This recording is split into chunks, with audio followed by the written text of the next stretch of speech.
Salut à vous, autopsiens et autopsiennes, j'espère que vous allez bien. Petite vidéo actu de la semaine, on va parler mercato et news du moment. Enfin, c'est officiel, le Barça peut enfin recruter comme bon lui semble. La Liga a enfin donné son feu vert. C'est une très bonne nouvelle pour nous en tant que fans du Barça, car vous le savez, peut-être le Barça était bloqué sur le mercato. Au fait, le Barça ne pouvait tout simplement pas recruter des joueurs comme bon lui semblait à cause des règles imposées par la Liga. Il fallait vendre des joueurs, vendre des actifs, donc une partie des places VIP de son stade, le Camp Nou, et aussi baisser les salaires de certains joueurs pour enfin revenir à un certain niveau exigé par la Liga. Et c'est fait, le Barça a réussi à atteindre ce niveau-là et ça a été confirmé hier par la Liga elle-même. Le Barça peut désormais recruter comme bon lui semble sur le marché de transfert. Alors ça ne veut pas dire non plus que le Barça peut faire n'importe quoi sur le marché de transfert. Il y a des règles à respecter évidemment, mais ça reste une très bonne nouvelle. Alors il y a une dernière chose que vous devez savoir, c'est que même si le Barça est revenu à la règle du 1 pour 1, ça veut tout simplement pas dire qu'ils pourront recruter comme ils le veulent ou inscrire qui le veut. Évidemment, ça veut dire qu'ils sont revenus propres financièrement, mais le problème est que le Barça doit toujours vendre pour enfin inscrire les joueurs qu'ils ont recrutés. Donc à l'heure actuelle, Yohan Garcia et Nico Williams ne peuvent pas être inscrits pour le moment. Le Barça doit d'abord vendre avant d'inscrire ces joueurs-là. Le départ de Ansu Fati et Clément Lenglet ont permis au Barça d'économiser tout simplement. Il faut que le Barça puisse encore vendre pour enfin inscrire que ce soit Yohan Garcia ou potentiellement Nico Williams. C'était très important de le signifier pour ne pas s'enflammer. Il y a encore du travail à faire. Je remercie encore une fois Laporta parce que son implication est tout simplement monstrueuse. Il a aidé le Barça, il a permis au Barça de revenir à cette règle de 1 pour 1 fixée par la Liga. Donc les travaux sont encore en cours. Laporta et Deco travaillent pour améliorer la situation en Catalogne. On va suivre ça de près. Je vous tiens au courant d'ici là.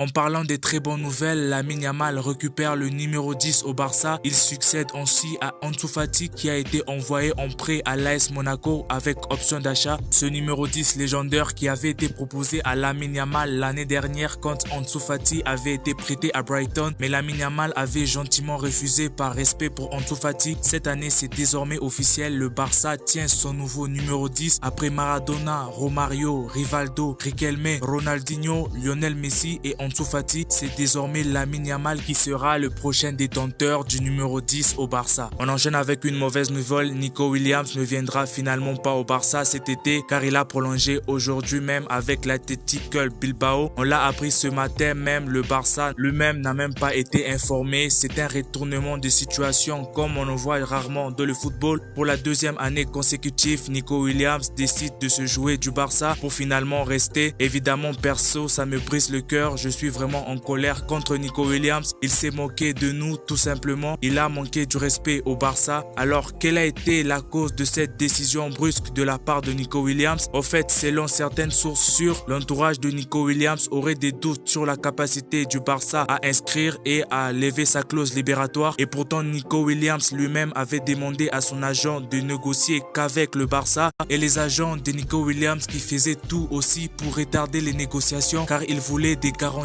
nécessaires. Vu la situation actuelle du Barça, c'était difficile de savoir si Nico Williams pourrait être inscrit même s'il pouvait être recruté. Donc le Barça était en mesure de recruter Nico Williams mais jusque-là n'avait pas de garantie quant à sa capacité de l'inscrire. Et Javier Tebas, le président de la Liga, l'avait dit en début de semaine, je cite, à l'heure actuelle, le Barça ne peut pas tout simplement inscrire Nico Williams. Donc la situation était un peu tendue entre le Barça et le clan Nico Williams car il ne voulait que le Barça. Mais ouais, c'est comme ça dans le football. Comme la saison précédente, c'est l'heure d'oublier la saga Nico Williams et de passer à autre chose. Ne vous inquiétez pas, on va faire une vidéo tout entière pour voir qui le Barça pourrait aller recruter pour potentiellement remplacer Nico Williams. Ça arrivera dans quelques jours, donc restez branchés. N'hésite surtout pas à mettre un pouce bleu, à t'abonner pour me donner de la force à continuer avec des vidéos comme celle-ci. Il y en aura beaucoup sur la chaîne et surtout que c'est gratuit et ça me soutient de fou. Merci à ceux qui le font. Comme je l'ai dit, ça me soutient beaucoup. Nous sommes de plus en plus nombreux. Ça fait vraiment plaisir. On continue avec la vidéo.